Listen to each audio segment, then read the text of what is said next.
అంటే నేను కొన్ని మాటలు అంటే కొంతమందిని అటాక్ చేసినట్లు ఉంటుంది, కానీ అంటే నేను వ్యక్తిగతంగా ఎవరిని అటాక్ చేయడం కాదు. సేవకుడు అనగానే వాడికో డ్రెస్ ఉండాలా, వాడికో సెటప్ ఉండాలా, సేవకుడు అనగానే ఆడు బైబిల్ ఇంకోటి మొయ్యాలా, సేవకుడు అనగానే ఆడు ముందు ఒకటి అనకాల ఆయన వెనకాలకి వెళ్ళాలి. ఇదేం సేవ సార్? పిఏ స్వామి గారు చెప్తా ఉన్నారు ఒకసారి.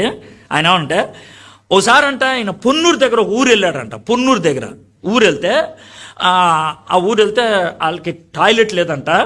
పొద్దున్నే 5 o'clock లేపేశాడు. సార్ చీకట్లో ఉన్నప్పుడు వెళ్ళొచ్చేద్దాం సార్, మనం మరి అందరు లేస్తే బాగోదు కదా, మీరు వాక్యం మళ్ళీ బోధించాలని అంటే సరే అన్న లుంగి వేసుకొని ఆయన వెళ్ళిపోతున్నారు. పాస్టర్ గారు స్వామి గారు ఎక్కడికి, కొంచెం ఊరు బయటికి బహిర్భూమికి వెళ్తా ఉన్నారు. స్వామి గారికి ఒక చిన్న డౌట్ వచ్చిందంట. సార్ మనం మగ్గేం పట్టుకెళ్తలేదు చెంబు అని అంటే, పర్లేదు సార్ అని అంటే, అక్కడ చెరువు ఉంటుందేమో అనుకున్నాడంట ఈయన. చాలా ఫ్రాంక్గా చెప్తున్నాను సార్. అయితే అసలు చూడండి అసలు విషయం ఏంటి.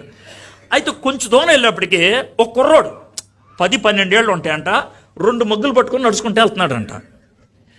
సార్ ఏంటి సార్ 2 మగ్గులు పట్టుకెళ్తున్నాడంటే, మన కోసమే అన్నాడంట. అదేంటి సార్ అంటే, మన దగ్గర తర్బీదు పొందుతున్నాడంటే. తర్బీదు దేనికి తర్బీదు? సేవకుడు అవడానికి తర్బీదు. సేవకుడు అవడానికి తర్బీదు ఏంటి? సేవకుడికి చొంపు తీసుకెళ్తాం.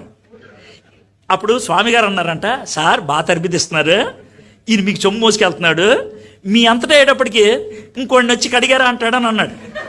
అర్థమైందా? మీరు నవ్వద్దు సార్, మీరు నవ్వద్దు. మీ ఇప్పుడున్న సేవకుల పరిస్థితి అదే.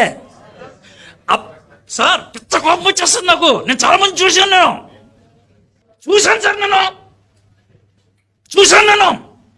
ఒక సేవకుడు ఆయన ఇక్కడికి వచ్చి వాక్యం చెప్పేస్తాడు, ఇలా వెళ్ళిపోతాడండి. వెళ్ళిపోతే బైబిల్ ఇంకోటి మోసుకెళ్తాడు. సిగ్గులేదు నీకు? నీ బైబిల్ నువ్వు మోయలేవు,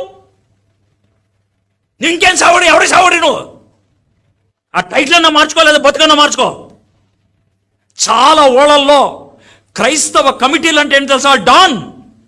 ఏ మీటింగ్ పిలిచినా ఆడి పేరు ఉండాలా, ఆడి ఫోటో ఉండాలా. అందుకే నువ్వు కమిటీలో ఉండేదే.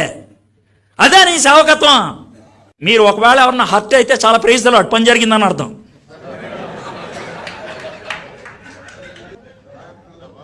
గుచ్చుకుంటే చాలా తక్కువ మంది సార్ ఇలా మాట్లాడేవాళ్ళు. ఎందుకు తెలుసా? మీకు సాఫీ చేస్తే మళ్ళీ పిలుస్తారు, మీకు రుద్దితే. నా ప్లేస్లో ఇంకెవడన్నా కూడా నన్ను పిలిచిన జోసఫ్ బెన్నీ గారికి వందనాలు, కొత్తగా ఎన్నికైనటువంటి ఐజక్ గారికి శుభాభివందనాలు, అయ్యగారికి వందనాలు. పావుగంట మారుతాడాడు. ఎవరికైనా లాభమా? నిన్ను వాక్యం బోధించడానికి స్టేజ్ ఎక్కితే ఆడికి దండాలు పెట్టి, ఈడికి దండాలు పెట్టి, ఆడిని మొక్కి, ఈడు మొక్కి, ఆడిని మెచ్చుకొని, ఈడు మెచ్చుకొని, ఎందుకు హ్యాన్ ఎక్కిందే? ఎందుకు? యేసయ్య దరిద్రుడు అవడానికి ఇష్టపడ్డాడు ఆయన.